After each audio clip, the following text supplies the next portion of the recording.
The air in Savannah, Georgia, hung heavy with the scent of magnolias and the faint hum of summer humidity, wrapping the historic Forsyth mansion in a cocoon of southern charm. The wedding reception unfolded under crystal chandeliers, their light fracturing into soft prisms across the polished oak floors of the grand ballroom. Spanish moss draped over ancient oaks outside the tall windows swaying gently in the evening breeze, while a live jazz band filled the space with soulful notes, coaxing guests onto the dance floor. Eleanor Hartwell, 36, sat at a table near the edge of the room, her wheelchair positioned for both a clear view of the festivities and an easy escape to the nearest exit.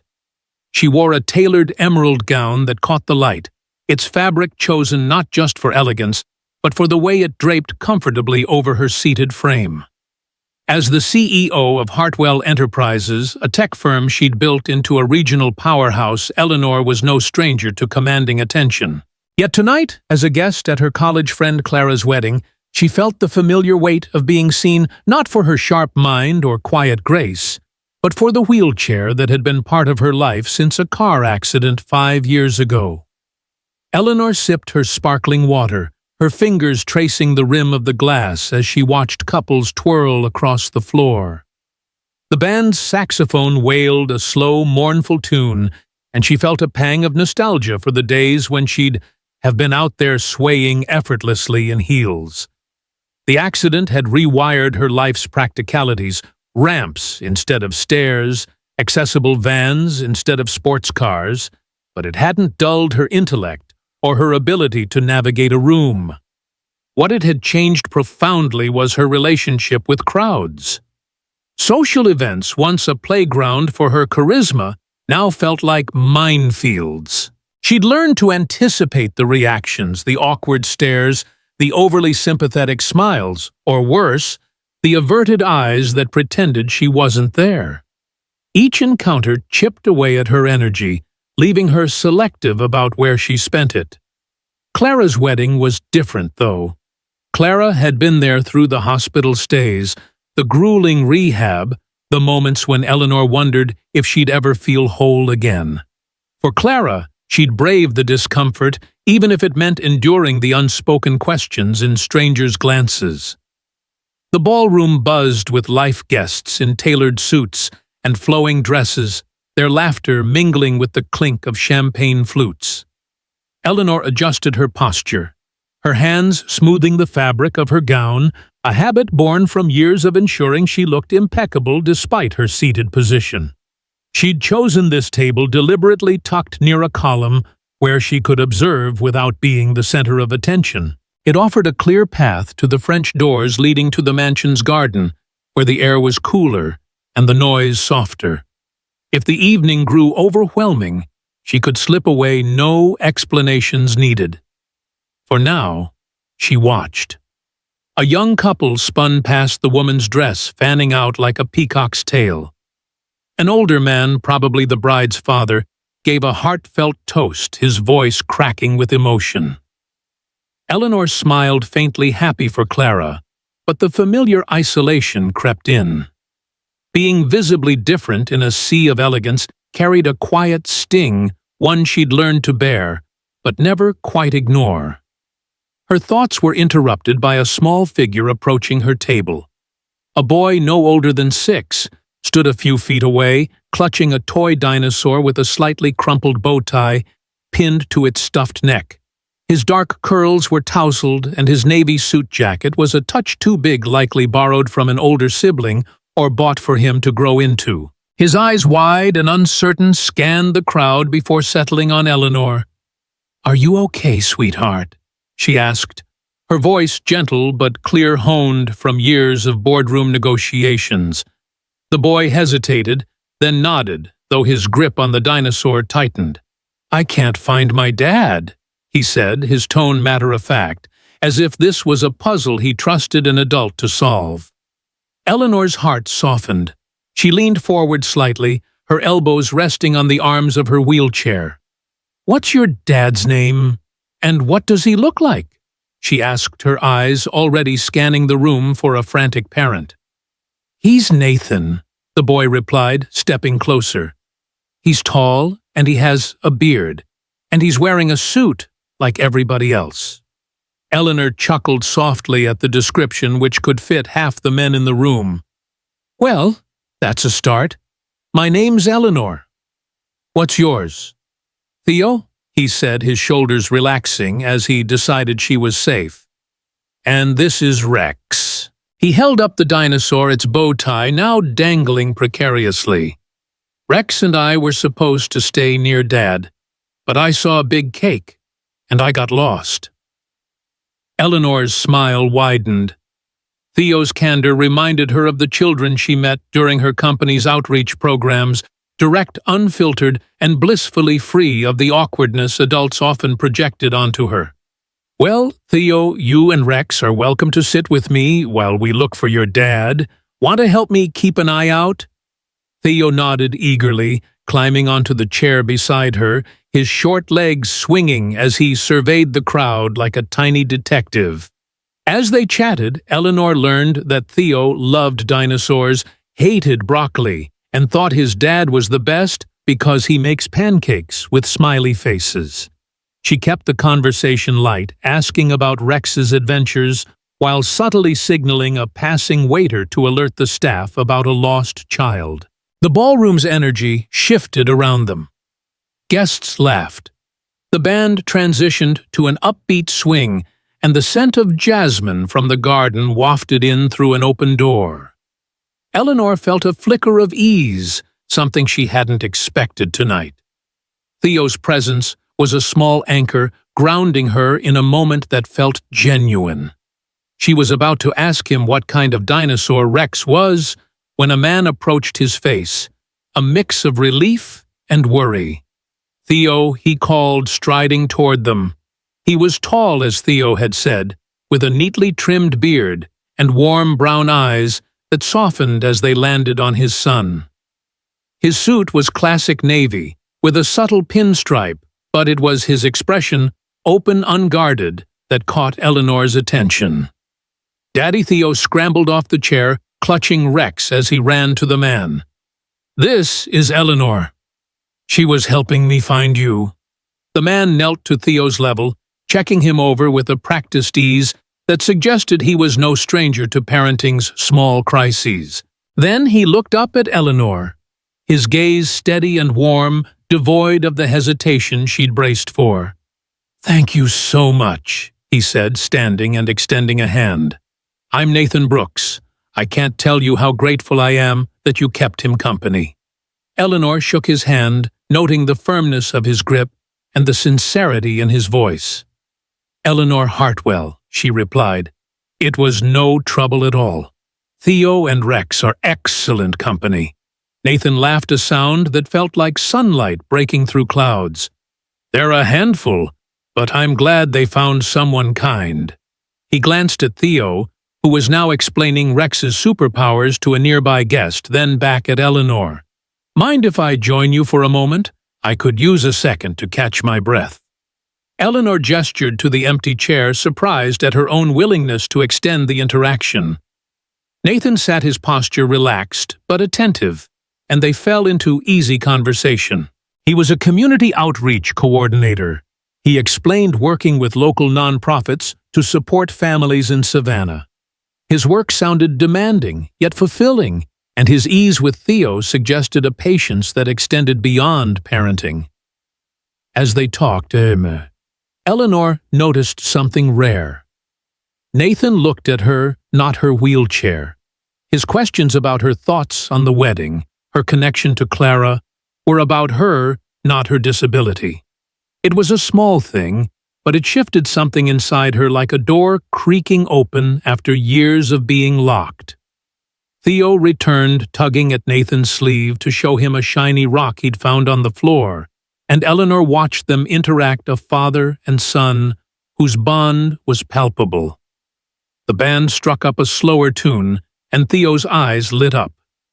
"Dad, can we dance?"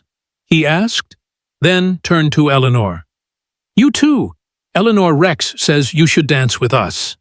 Eleanor hesitated, her heart catching at the thought. Dancing hadn't been part of her life since the accident.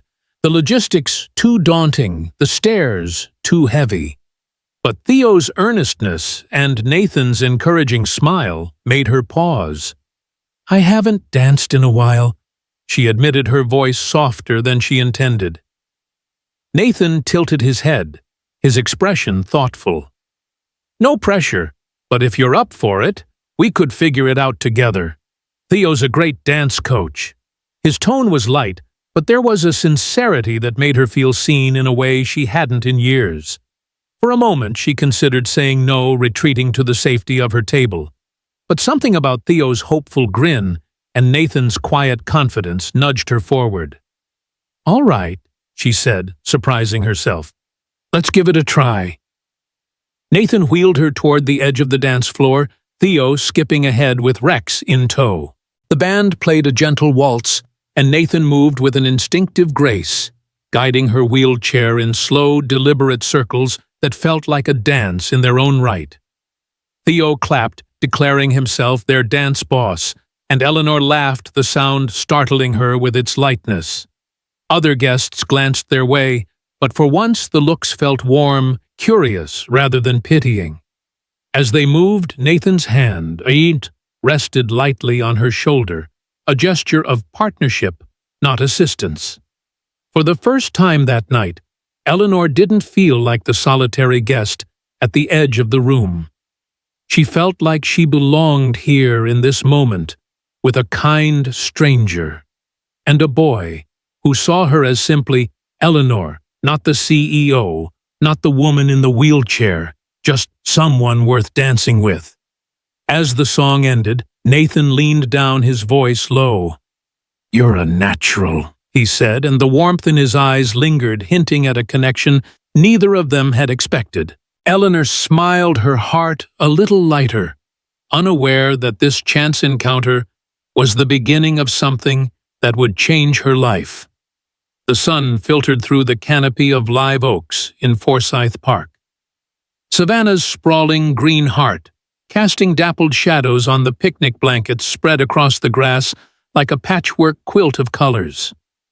Azaleas bloomed in defiant pinks and whites along the winding paths, their petals fluttering in the gentle breeze that carried the salty whisper of the nearby Atlantic. It was a Saturday afternoon in late spring, the kind of day that begged for bare feet and lazy laughter, and Nathan Brooks had transformed a corner of the park into a bustling charity picnic for local families. Tables groaned under platters of fried chicken, collard greens, and cornbread, while children darted between games of tag and a makeshift bounce house that wobbled precariously under their joyful assaults. Volunteers in bright yellow t-shirts handed out water bottles and goodie bags, their voices mingling with the distant hum of a bluegrass band tuning up on a small stage. Nathan moved through the crowd with the effortless authority of someone who lived for these moments. His khaki shorts and faded polo shirt, a far cry from the suit he'd worn at the wedding, but no less comfortable on his broad frame. He adjusted a stack of flyers promoting the event's cause-raising funds for after-school programs in underserved neighborhoods, his beard catching the light as he smiled at a group of kids painting murals on a community banner. Eleanor Hartwell arrived fashionably late, her accessible SUV pulling up to the park's curb with the soft whir of its electric motor. She'd hesitated when Nathan called 2 days after the wedding, his voice warm over the phone as he invited her to the picnic. "Theo's been talking non-stop about you and that dance," he'd said. "And I'd love for you to see what I do. No pressure, just good food and better company." Part of her had wanted to decline. Weekends were sacred for catching up on work emails or curling up with a book in her quiet apartment overlooking the Savannah River. But Theo's earnest face from the reception lingered in her mind, and Nathan's invitation felt like an extension of that rare, unforced kindness she'd encountered on the dance floor. So here she was, wheeling down the paved path in a light sundress the color of sea glass, her hair pulled back in a loose chignon that let a few tendrils escape to frame her face. The park's terrain was mostly forgiving, wide paths designed with accessibility in mind, but she navigated a slight incline with practiced ease, her eyes scanning for the yellow t-shirts that marked Nathan's team. Theo spotted her first, his shout cutting through the chatter like a siren's call. "Eleanor, over here!" He bounded toward her, his sneakers kicking up bits of gravel, a plastic lei around his neck from some earlier game. In his hand he clutched a half-eaten popsicle, the red dye staining his fingers and the corner of his mouth. "You came, Dad said you might, but I told him you would, 'cause you're our friend now." Eleanor's tension eased at his words, a genuine smile breaking through her guarded expression. She reached out, ruffling his curls with a lightness she hadn't felt in ages. "Wouldn't miss it, Theo. What's the plan? World domination or just popsicles?" Theo giggled, grabbing the arm of her wheelchair to guide her toward the main setup. Oblivious to any implications in the gesture, it was simply what friends did. As they approached, Nathan turned from where he was helping a volunteer untangle a badminton net, his face lighting up with a warmth that reached his eyes. "You made it," he said, wiping his hands on a napkin before crouching to her level, not out of condescension, but to meet her gaze squarely. "Theo's been my official greeter all morning. Glad his recruitment worked." The picnic unfolded around them in a symphony of small joys. Eleanor found herself drawn into the rhythm of the event, Theo tugging her from activity to activity with the relentless energy of a 6-year-old tour guide. They started at the face painting station, where a teenage volunteer transformed Theo's cheek into a roaring T-Rex, complete with jagged teeth and fiery eyes. Eleanor opted for a subtle vine curling along her wrist, a nod to the park's lush surroundings, and Theo declared it the coolest ever. Nathan joined them sporadically, his presence a steady undercurrent, handing her a plate of barbecue ribs and potato salad, refilling her iced tea without asking, his touches brief but reassuring. As the afternoon deepened, the bluegrass band struck up a lively fiddle tune, and families gathered on blankets for an impromptu hoedown. Theo dragged Eleanor to the edge of the dance area, where kids were stomping and clapping in a chaotic line dance. "Come on, we can do the wheelchair twist," he insisted, demonstrating a wobbly spin that had her laughing outright. Nathan watched from a distance, his expression a mix of pride and something softer, more tentative, as he saw the way Eleanor's shoulders relaxed, her laughter blending with the music.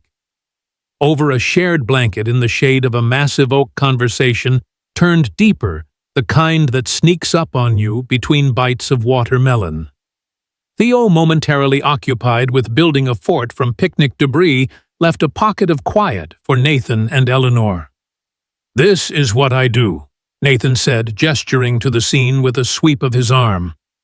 "Organizing events like this, connecting families to resources they might not know about. It's not glamorous, lots of paperwork and grant writing, but seeing a kid like Theo light up because someone's making space for him, that's the win." Eleanor nodded her fork, pausing midway to her mouth.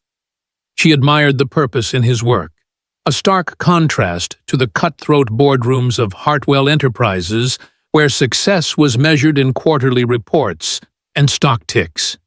"It sounds rewarding," she replied, her voice thoughtful. "I run a tech firm, software for small businesses mostly, but I try to weave in community stuff, donations, internships for local kids. It's not enough, though. Sometimes I feel like I'm just performing resilience, like people expect me to be this unbreakable icon because of the accident. But inside, I'm still figuring out how to not feel like I'm less." Nathan leaned back on his elbows, his gaze steady on hers, the park's bustle fading into a soft backdrop. "I get that," he said quietly. "In my line of work, I see families every day who are dealing with less, financially, medically, whatever. And what stands out isn't the struggle, it's the strength they build from it. You're not less, Eleanor. You're proof that barriers are just invitations to get creative. His words landed gently without pity, and for the first time in years, Eleanor felt the weight of her unspoken fears lift slightly. She shared more, then halting at first, then with growing candor about the accident a rainy night on I-95 when a truck hydroplaned into her lane, shattering her spine and her sense of invincibility. The rehab that followed the board members who'd whispered about succession plans behind her back, the dates that fizzled because men couldn't see past the chair to the woman who still craved adventure. Nathan listened, not interrupting his nods, affirming rather than sympathetic. When she finished, he reached over, squeezing her hand briefly. Those people, they're missing out. But Theo and we're just grateful you're here sharing this mess of a picnic with us. The turning point came unexpectedly, as the best moments often do. Theo, bored with his fort, rallied a group of kids for a super race, half on foot, half in whatever they could find. Bikes, scooters, and, at his insistence, Eleanor's wheelchair. "It'll be the fastest," he proclaimed, his eyes sparkling with mischief. The other parents exchanged glances, some hesitant, but Nathan's easy grin diffused any awkwardness. "Only if Eleanor's game," he said, deferring to her with a raised eyebrow. Eleanor felt a flicker of vulnerability racing, felt exposing a spotlight on her mobility, but Theo's unbridled excitement tipped the scale. "You're on," she said, gripping the wheels with determination. They lined up at a chalk-marked start on the path, a motley crew of 5 kids and Eleanor, with Theo as self-appointed referee. "On your marks, get set, go!" he yelled, and chaos erupted. Little feet pounded the gravel wheels, spun in a frenzy, and laughter echoed as a girl on a tricycle veered wildly into the grass. Eleanor pushed hard, her arms burning with effort, the wind whipping her hair free from its chignon. She surged ahead of the pack, Theo whooping from the sidelines, and for those breathless seconds, she wasn't the CEO in the chair.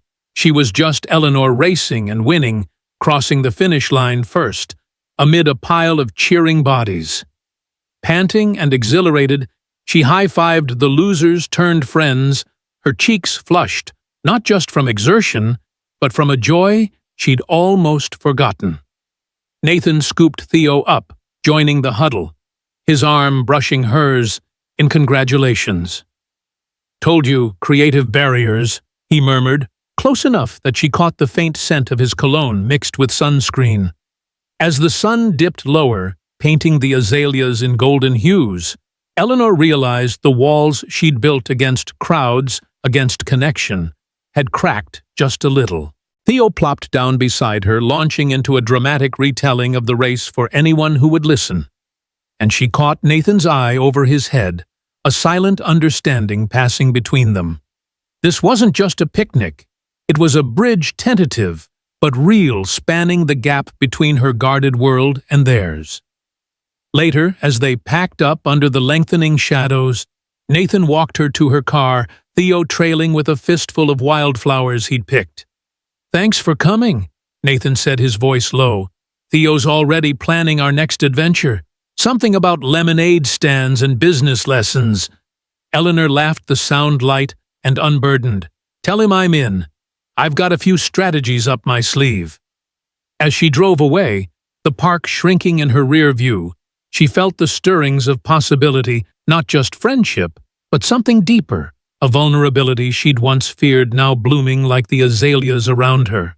The savannah twilight settled over Nathan Brooks's modest craftsman-style home, its wraparound porch glowing under strings of fairy lights that Theo had insisted on stringing up for cozy nights. The air carried the faint, briny tang of the nearby marshes, mingling with the aroma of grilled vegetables and rosemary from the small backyard garden where Nathan was tending a makeshift barbecue. Inside the living room was a warm chaos of Theo's toys, plastic dinosaurs scattered across the rug, a half-finished puzzle of a solar system on the coffee table, and a stack of library books teetering on a shelf. Eleanor Hartwell maneuvered her wheelchair through the narrow hallway with practiced precision, her navy blouse and tailored jeans a casual contrast to the formal gowns she'd worn at the wedding. It was her third visit to Nathan's home in as many weeks, each one peeling back another layer of the quiet comfort she'd begun to associate with him and Theo. Tonight, they'd planned a simple dinner, nothing fancy, just the three of them, but the invitation felt like a milestone, a step beyond the public ease of the picnic, into the intimacy of their everyday lives. Theo bounded into the room clutching a piece of construction paper covered in bright marker scribbles. "Eleanor, look! I drew us," he announced, thrusting the drawing at her with the pride of a budding artist. The picture was unmistakably his work. 3 stick figures labeled in wobbly letters, Theo with a dinosaur, Nathan with a big smile, and Eleanor, her wheelchair rendered as a bold rectangle with lightning bolts for wheels. "You're the fastest," Theo explained, pointing to the lightning. Like at the race, Eleanor's throat tightened at the sight, not just for the childlike sincerity, but for the way Theo saw her, strong included, not defined by the chair. She smoothed the paper gently, her fingers lingering on the colorful lines. "This is amazing, Theo. Can I keep it?" He nodded vigorously, already launching into a story about how Rex, his toy dinosaur, had approved the drawing. Nathan appeared in the doorway, a dish towel slung over his shoulder, his beard flecked with a bit of charcoal dust. "Dinner's almost ready," he said, his eyes softening as they met Eleanor's. "Hope you're okay with slightly overcooked zucchini?" Theo distracted me with a debate about velociraptors. The evening unfolded with an ease that felt both new and familiar. Over plates of grilled chicken and vegetables, they talked about everything and nothing. Theo's latest school project on Planet's Nathan's ongoing battle to secure funding for a community center, Eleanor's latest software rollout that had kept her up past midnight. She shared a story about a tense board meeting where a new investor had questioned her leadership, his tone dripping with the unspoken assumption that her disability made her less capable. "I shut it down with numbers," she said, a wry smile tugging at her lips. "Revenue up 15% under my watch doesn't lie." Nathan's nod was one of respect, not pity, and he raised his glass of sweet tea in a mock toast. "To proving them wrong," he said, and Theo clinked his juice cup against it, oblivious to the weight of the moment, but eager to join in. Eleanor felt a warmth settle in her chest, a sense that this small, cluttered kitchen was a space where she could be fully herself, flaws, triumphs, and all. A week later, Nathan invited her to an accessible art gallery event downtown, a fundraiser for local artists with disabilities. The gallery, housed in a renovated warehouse along River Street, buzzed with the hum of conversation and the soft clink of wine glasses. Exposed brick walls displayed vibrant paintings and sculptures, each piece accompanied by a braille placard or audio guide, a testament to the organizers' commitment to inclusion. Eleanor wore a deep burgundy dress, its hemline skimming her chair's wheels, and felt a flicker of pride as she navigated the smooth concrete floors. Nathan, in a blazer and jeans, stayed close, but never hovered his presence a steady anchor as they moved from exhibit to exhibit. Theo, dressed in a tiny button-down and clutching a sketchpad, darted ahead to admire a sculpture of a leaping dolphin made from recycled glass. "It's like the ocean's dancing," he exclaimed, and Eleanor laughed, her usual reserve melting in the face of his enthusiasm.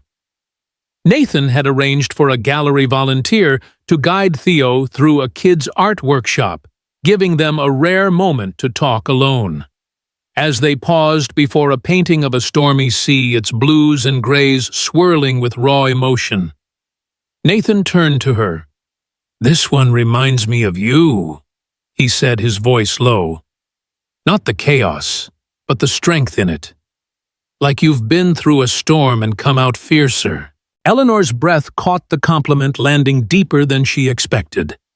She'd spent years building walls around her vulnerabilities, projecting the unyielding CEO to the world. But Nathan saw through it, not with judgment, but with admiration.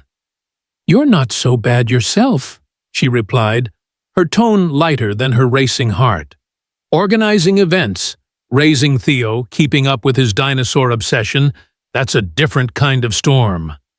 Nathan's laugh was warm, and for a moment their hands brushed as he adjusted her chair to face the next exhibit, the contact fleeting but electric. The evening took a sharp turn when a colleague from Eleanor's company approached his suit, crisp, and his smile just a shade too polished. Richard, a senior VP who'd always chafed under her leadership, greeted her with a nod that felt more perfunctory than friendly. "Didn't expect to see you here, Eleanor," he said, his eyes flicking to Nathan and then to her wheelchair as if piecing together a puzzle he didn't approve of. Charity events must be a nice break from the boardroom. The implication hung heavy that her presence here with Nathan was an act of benevolence rather than genuine connection. Eleanor's jaw tightened, but before she could respond, Nathan stepped in, his voice calm but edged with steel. "Eleanor's here because she's part of this community, same as anyone. And honestly, her perspective's probably sharper than most of the suits in this room." Richard's smile faltered, and he muttered something about catching up later before retreating into the crowd. Eleanor exhaled, her fingers gripping the armrests of her chair. "You didn't have to do that," she said, but her voice betrayed her gratitude. Nathan shrugged, his expression unapologetic. "I wanted to. You're not anyone's charity case, Eleanor. You're you." The simplicity of his words cracked something open in her, a vulnerability she'd long buried under layers of self-reliance. Later at the workshop area, Theo ran up with a clay figure he'd molded, a lopsided dinosaur with a toothy grin. "It's for you, Eleanor," he said, placing it in her hands with a reverence that made her heart ache. The gallery's accessibility features, ramps, tactile guides, had made the night seamless, but it was Theo's unfiltered acceptance and Nathan's quiet defense that made her feel truly included. As they left the gallery, the cobblestone streets of River Street glowing under street lamps, Nathan walked beside her, Theo skipping ahead with his sketchpad. Tonight was good. Nathan said, his voice tentative, as if testing the waters. "I mean, I hope you felt good here. With us." Eleanor looked at him, his face half lit by the soft light, and felt a pull she couldn't ignore. "I did," she admitted, her voice barely above a whisper. "More than I expected." Back at Nathan's house, after Theo had fallen asleep with his dinosaur tucked under his arm, they sat on the porch, the fairy lights casting a gentle glow. Nathan handed her a mug of chamomile tea, his fingers brushing hers in a way that felt deliberate now. "I've been meaning to say," he started, then paused, his eyes searching hers. "You and Theo, you've got this way of making each other light up. And honestly, you do that for me, too." Eleanor's heart pounded, the weight of his words settling over her like a warm blanket. She'd spent years guarding herself against rejection, against being seen as less, but Nathan's gaze held no pity, only a quiet intensity that made her feel whole. "I'm falling for you," she said, the words spilling out before she could stop them, raw and unguarded. Nathan's face broke into a smile, relief and joy mingling in his expression. "Good," he said, leaning closer, "because I've been falling for you since that dance at the wedding." He reached for her hand, and she let him, their fingers intertwining as the crickets sang in the background. The moment was interrupted by a sleepy Theo stumbling onto the porch with a blanket trailing behind him. "Are you guys gonna be a family now?" he mumbled, rubbing his eyes. Eleanor froze, but Nathan's laugh was soft, reassuring.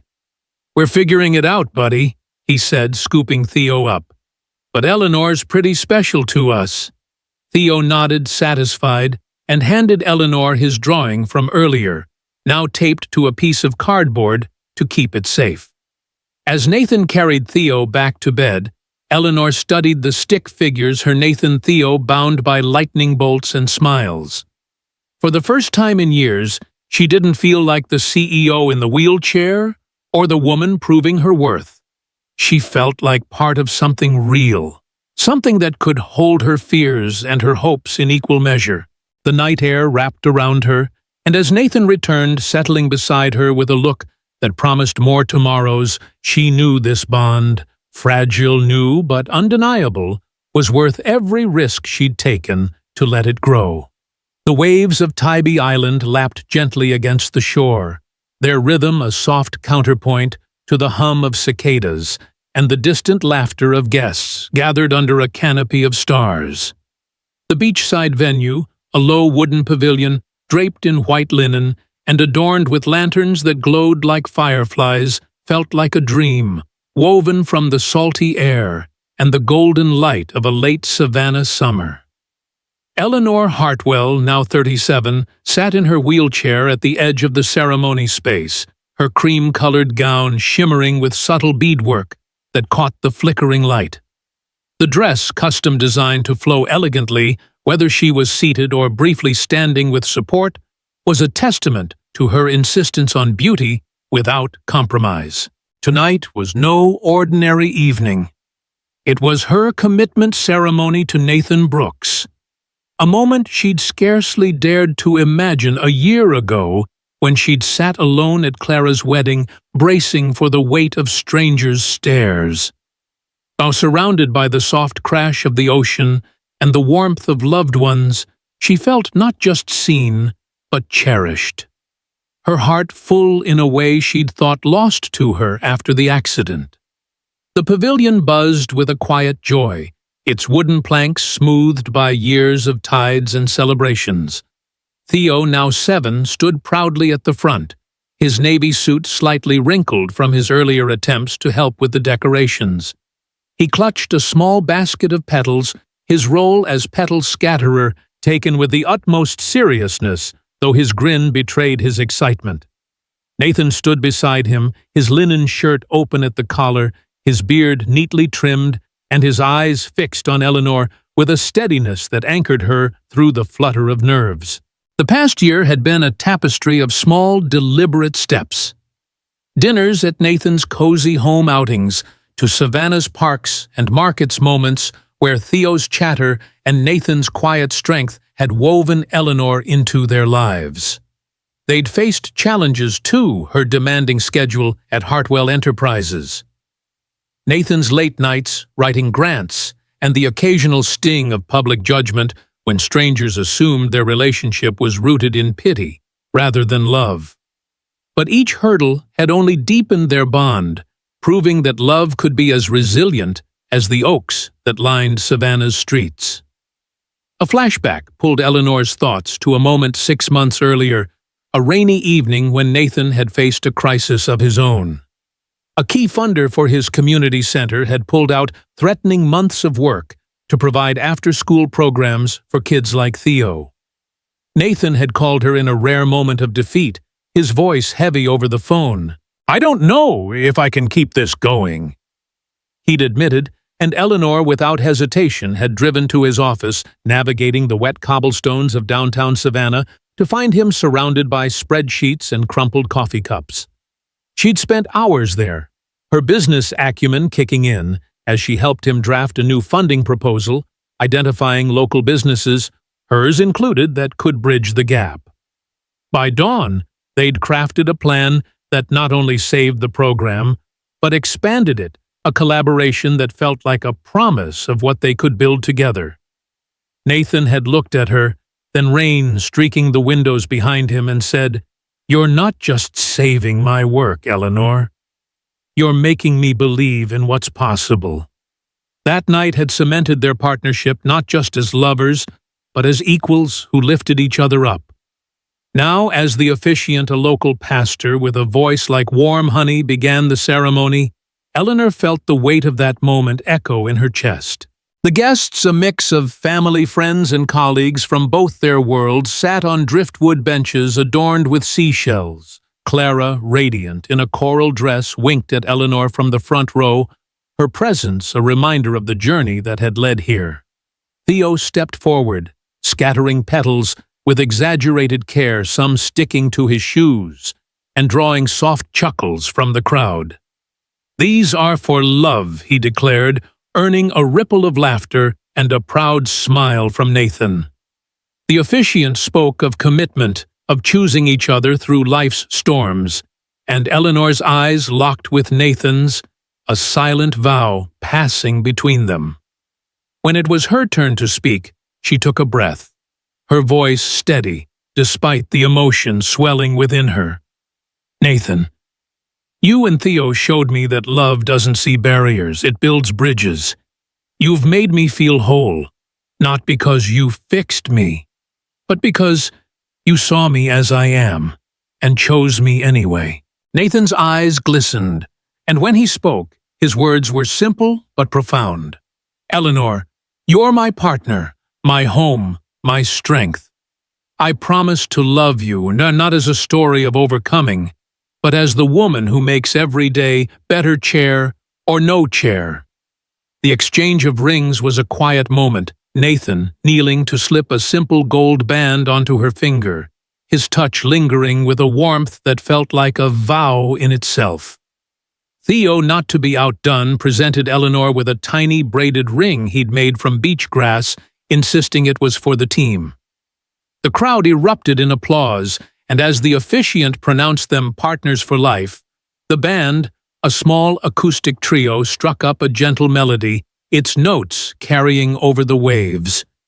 Nathan wheeled Eleanor to the center of the pavilion, where they danced, his hands guiding her chair in slow, graceful arcs that felt as natural as the tide. Theo joined them, spinning in wild circles with his basket, now empty, his laughter a bright counterpoint to the music. Guests watched, some with tears in their eyes, not out of pity, but in awe of a love that felt so pure, so unencumbered by the world's expectations.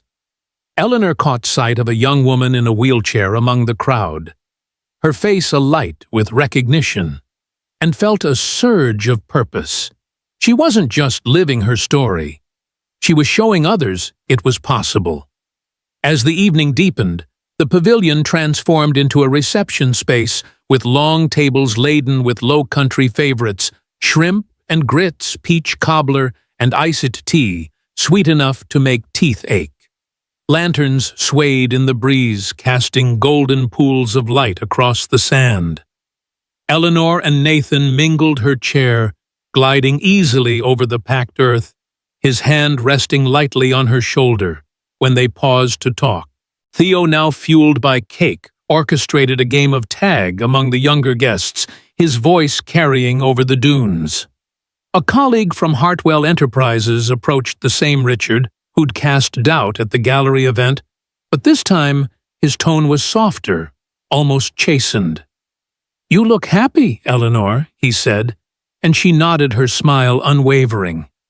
"I am." Nathan squeezed her hand, a silent affirmation, and she felt the last vestiges of her old fears, the ones that had kept her at the edge of rooms guarding her heart, dissolve into the night. Later, under a sky studded with stars, they stole a moment alone near the water's edge. The waves whispered secrets, and Nathan sat beside her, his shoes dusted with sand. "I was nervous today," he admitted, his voice low. "Not about us, but about doing this right for you. You deserve everything, Eleanor." She reached for his hand, her fingers tracing the calluses earned from years of community work. "You've given me more than I thought possible," she said. "You and Theo, you've shown me that my life isn't defined by what I lost, but by what I choose to build." He leaned in, his lips brushing her forehead, and for a moment the world was just them, the ocean, and the promise of a shared future. The night wound down with plans already forming, not just for their life together, but for a joint project, a community tech lab funded by Hartwell Enterprises and run through Nathan's nonprofit, blending her expertise with his passion for outreach. It was a vision born from their late-night talks, a way to give back to Savannah while proving that strength comes in many forms. As they rejoined the guests, Theo ran up, his face smeared with icing, and handed Eleanor a seashell he'd found on the beach. "It's for our family," he said, and Eleanor's heart swelled knowing family now included her in a way she'd never dared hope. The band played on, the lanterns glowed, and as Nathan wheeled her back to the dance floor, Theo spinning nearby, Eleanor marveled at how a chance encounter with a lost boy had led to a love that made her feel not just seen, but boundless. The stars above Tybee Island seemed to agree, twinkling, as if to say that sometimes the most beautiful futures are built from the courage to let others in, to trust that the right hearts will find you exactly as you are.